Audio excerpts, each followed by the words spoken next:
Well, maybe you've sensed it, that feeling that you're being watched. Well, the state has laws against stalking on the books, making it a felony. What if police don't recognize it? And what if it's a complete stranger who's bothering you? Tonight, Joe Conger and the I-Team investigates. Cynthia Verbeff is moving. Her home, she says, has become a house of horrors. I feel that I've lost my mind. I've lost my life. Incident reports from law enforcement tell the tale. Numerous break-ins at the address. Vandalism to her car, her motorcycle, her computer. Verbeff believes she's being targeted. Everything. They just went through everything. But sheriff's detectives had little to go on because the vandals, though often destructive, stole nothing. Even from her portable safe, drilled into and torn apart, the contents, the jewelry, remained untouched. Verbeff says her troubles didn't start until she met these two men. One would become her ex-boyfriend. The other was his partner in a San Antonio pain clinic, Dr. John Hall. Very first time I met him, we went to his house on 4th of July.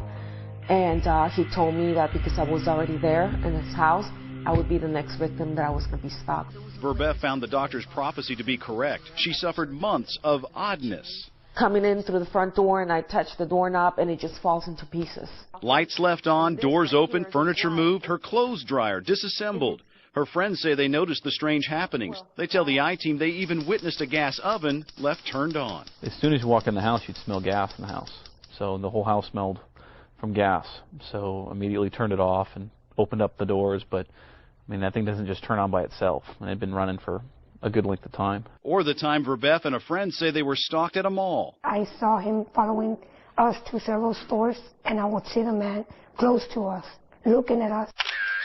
The girls had the presence of mind to snap a photo with their phone. Verbeff says all these happenings culminated in an assault. The 39-year-old believes someone drugged the food in her home and returned later to rape her. I know something happened to me because a woman knows. She filed a report and was briefly hospitalized with signs of sexual assault. Dr. Hall says what Verbeff describes is known as gang stalking. Indeed, he writes about it in his book, A New Breed, Satellite Terrorism in America. Verbeff is not alone. Others in San Antonio have contacted the I-Team and described similar types of occurrences. The urine arsenic is above normal. We shouldn't have arsenic. Linda Johnson says someone poisoned her water supply with heavy metals in northwest San Antonio. Then there's her story about the bracelet that went missing, then reappeared. Police, she says, have stopped listening to her. And like Verbeff, she too believes she's been sexually assaulted, although she never filed a police report. I've gone to doctors many times, and I've been to the Rape Crisis Center for counseling, yes. Many of these so-called victims of what Hall describes as gang stalking meet up on the internet, finding comfort and information from others who say they too suffer from electronic stalking, mind control, and even rape.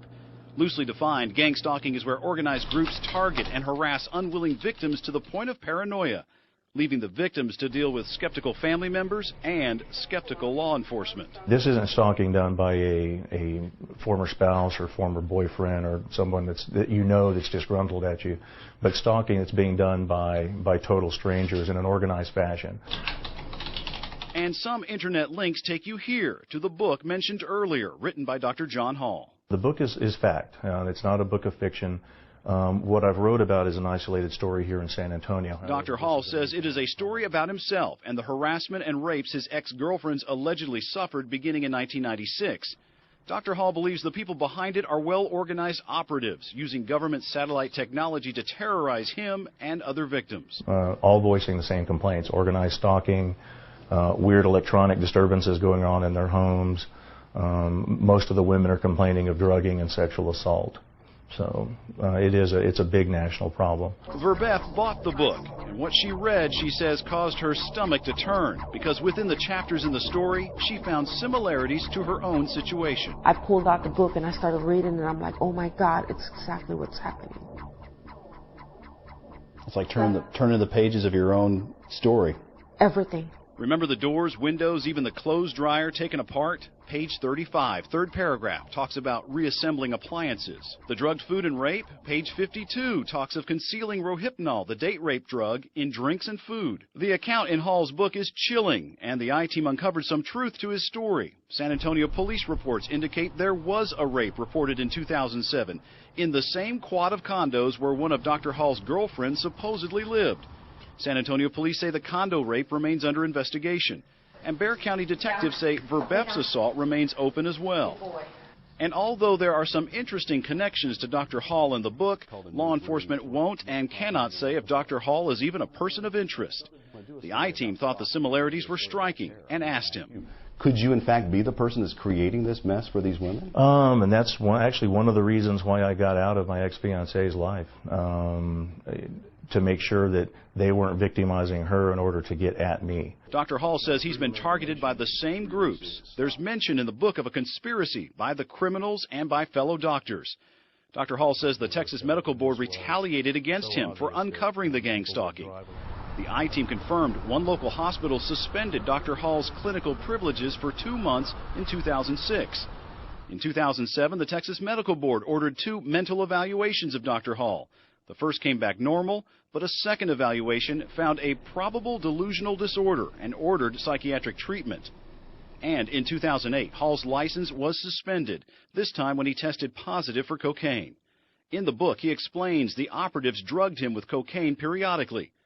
Dr. Hall's medical license has since been reinstated. If you look nationwide, almost everyone that complains of this eventually gets sent to a psychiatrist.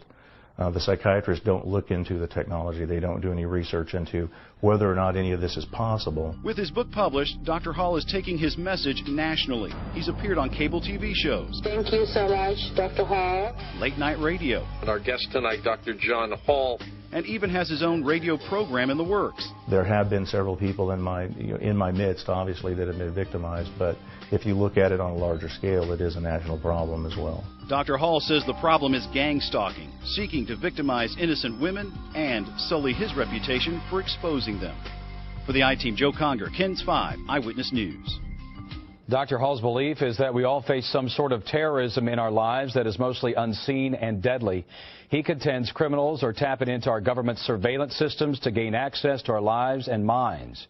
As for the alleged rapes mentioned in that story, no one has been charged, but both San Antonio Police and Bexar County Sheriff's deputies say they continue to investigate.